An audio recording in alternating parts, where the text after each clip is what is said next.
picture in your notes, but I have a picture up here. Okay? Actually, I want to move this down a little bit because it's being hidden. And if I asked you how we could find how many total squares were here, how many total little squares, what are some strategies that you could use to find how many total squares are here, Cash? Good. So he said count how many are on the top. So 1, 2, 3, 4, 5, 6, 7, 8. And count how many are on the side. 1, 2, 3, 4, 5, 6, 7, 8. And then multiply them. 8 times 8 is 64. Everyone knows that strategy, right? I would hope. I would hope that no one was counting one by one and counting all the way up to 64. That would take forever. So what this is considered a perfect square. Okay? So if you were able to think this way, then you'll be fine for this entire lesson. All right? We also talked a little bit today about those exponents. Okay? Because we had that 8 times 8, and we could write that as 8 to the second power, which again, we all just said was 64. You all did that. So this is called a power. So if you haven't started writing anything in your notes yet, if you can make sure you write the word power and write the 8 and the little 2. So a power. Now the big number, the 8, is called something. Do you know what that's called? We haven't talked about that today. Ty, do you think you remember? It is a whole number, but it has another name also when we're talking about the power. Okay, we're going to call it the base. And then we already said what this was today. What is that? Whole thing is the power. The exponent. Exponent. Good. So the exponent tells you how many times the base is repeated. So the base is repeated 2 times. 1, 2, right? That's how we work those out. So any power that has an exponent of 2 is called a square. So we could call this 8 to the second power, or we could say 8 squared. Have you heard that before? And that's why. Exactly what we did here. 8 squared. It's a square, right? So we're just going to focus on the exponent of 2 today. We're not doing any bigger exponents than that, because all perfect squares are to the second power. All right, so let's write down the word, or words I should say, perfect square. A perfect square.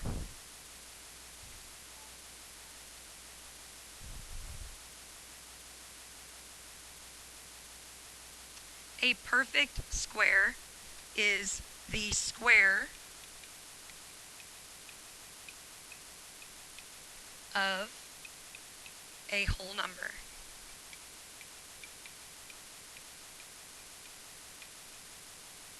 The square of a whole number. And I don't know about you all, but I hate when I read a definition and then it doesn't help me understand what the word means. Do you all do that sometimes? Yeah. So this definition really may not help you that much. So what I mean by that is, like, 6 is a whole number. And if I take the square of it by using the exponent of 2, then 6 to the second power equals 36. So 36 is my perfect square. Okay? Again, 6 was my whole number. The 2 was squaring it. And 6 to the second power is 36. That's my perfect square. So you can do this the opposite way too. You can go from the 36 back to the 6. Do you know what that's called? It looks almost like a division symbol.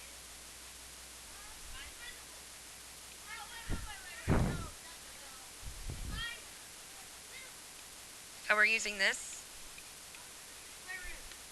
Ooh, yeah, it's a square root. It's a square root.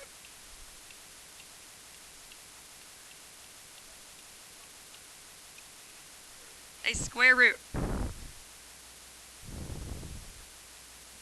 So what this symbol is, a lot of people just call it a square root symbol.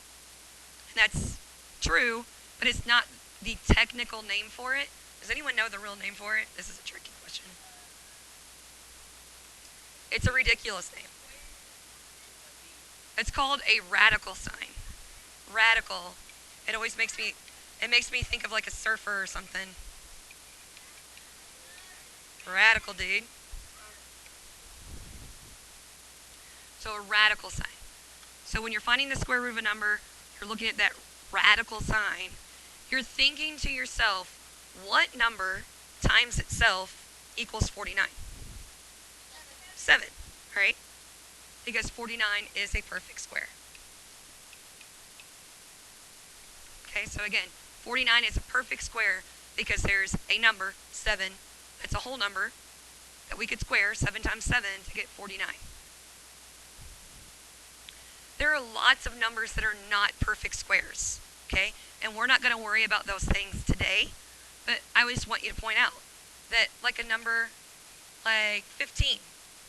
15 is not a perfect square. Is there one number that you can multiply times itself to equal 15? No. Right, well, we could do 3 times 5, right? But it needs to be the same number times itself. So the square root of 15 is not a perfect square. So a lot of numbers are not perfect squares. We can't find the perfect square of it. So what we're going to do to help us out is we're going to make a list of perfect squares so that you kind of have it as a reference. Okay? Do you have a question? Yeah. All right, so that's the last thing that we're putting in our notes today is a list of perfect squares. And this will be like a reference sheet for you.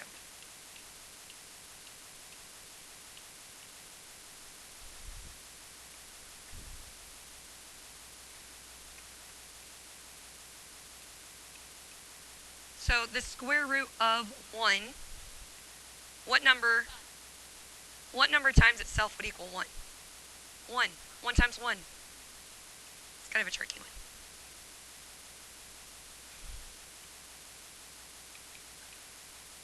Well, but do it like that. Maybe that'll be easier for you. What number would go inside there? 2 times 2 is 2.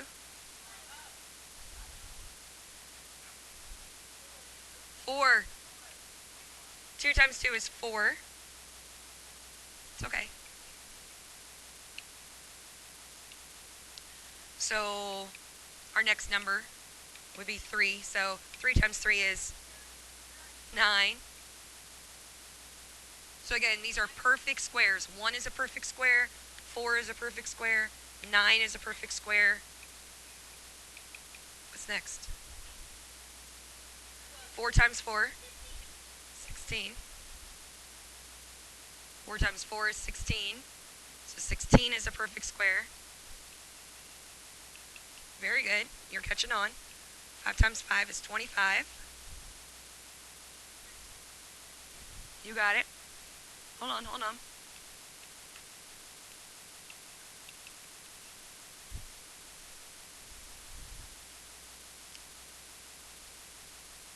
What would equal 7?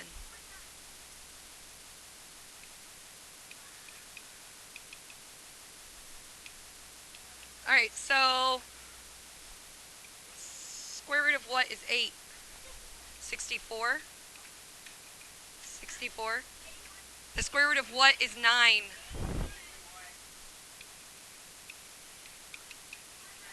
And the square root of 100 equals, great. All right, so those are the first 10 perfect squares. 1, 4, 9, 16, 25, 36, 49, 64, 81, 100. Hopefully, most of you were pretty familiar with those 10 numbers, right? When you were learning your facts, your multiplication facts, those were probably 10 numbers that hopefully kind of stuck out to you a little bit. Question or comment?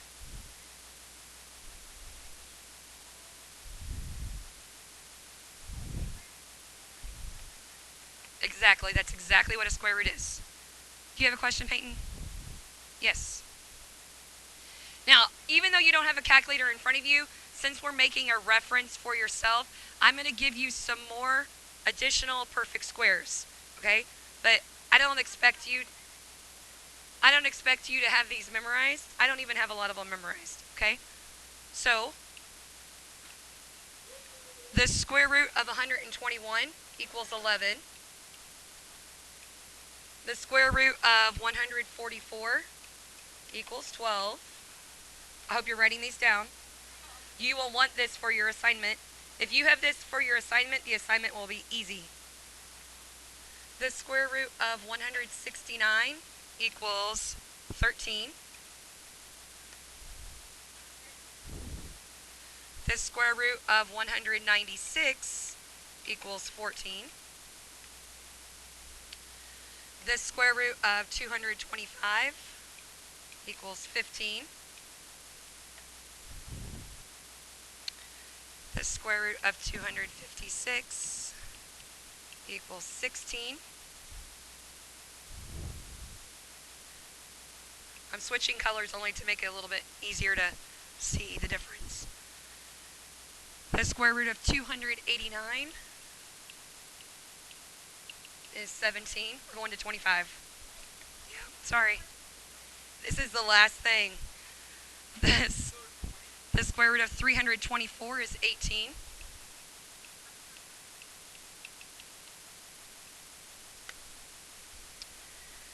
Square root of 361 is 19.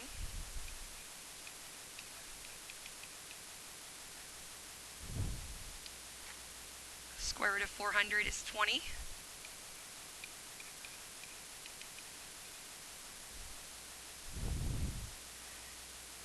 Square root of 441 is 21.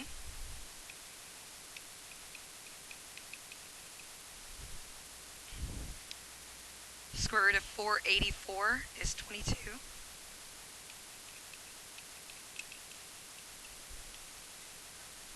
I'm stopping at 25. So I have 3 more. Almost done. Square root of 529. I'll be away in just a second. Let me just write these down real quick. I know I'm in your way. I'll move.